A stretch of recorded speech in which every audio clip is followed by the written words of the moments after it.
দেশবাসীর প্রতি বিশেষ আবেদন, সচেতন ভাই বোনের আসসালামু আলাইকুম। ভারতীয় পণ্য বয়কট করুন, পুরো ভারতকে ভারতের পণ্য বয়কট। ভারতের পণ্য বয়কট, হ্যাঁ, ভারতের পিঠের চামড়া তুলে দিতে হচ্ছেন সরকারের। বাঁধ দিয়েছে, বাঁধ দিয়ে পানি আটকে রাখে, খরার সময় পানি না, বন্যার সময় ঢুকিয়ে দিয়েছে। এই কাজ করা যাবে না। ভারতের পণ্য বর্জন করুন, ভারতীয় পণ্য বর্জন করুন। ভারতীয় পণ্য নেওয়া যাবে না, কোনো পণ্য নেবেন না। ভারতের সব পণ্য পচে ফেলে, সব পণ্য পচে ফেলে। ভারতীয় সব পণ্য পচে ফেলে, ভারতের কোনো পণ্য চলবে না। বাংলাদেশ যন্ত্র চলবে না।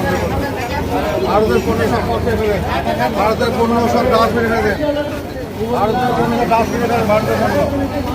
ভারতীয় পণ্য সব ডাস্টবিনে ফেলে। ভারতীয় পণ্য বাংলাদেশ চলবে না, সব ডাস্টবিনে ফেলে। আরও সুবিধা দিচ্ছে ভারত, শক্তি ভারত, খুনি হাসিনা জায়গা দিচ্ছে ভারত, খুনি হাসিনা ভারত।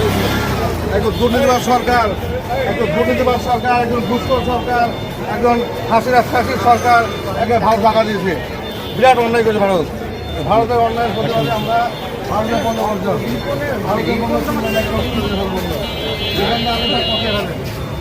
ভারতের পণ্য সব পচে ফেলে, সব ভারতের পণ্য, কোনো পণ্য কিনবেন না, কোনো পণ্য। ভারত আমার দুশ্মন, ভারত আমাদের শত্রু, ভারতের কোনো পণ্য কিনবেন না।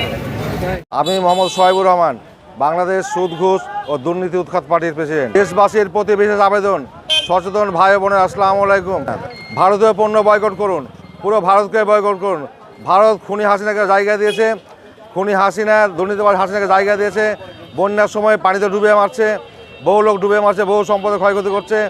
আর খরার সময় শুকিয়ে মারছে, বহু সম্পদের ক্ষয়ক্ষতি করে আমাদের ভারত। এবং মাদক দ্রব্য দিয়ে যুব সমাজকে নষ্ট করে, যুব সমাজকে ধ্বংস করে, দেশের অর্থ সম্পদ ধ্বংস করে। আর এদেশ থেকে দামি দামি সম্পদ সব নিয়ে নেয় ভারতে। এই জন্য আমরা ভারত বয়কট চাই, ভারতের পণ্য বয়কট চাই।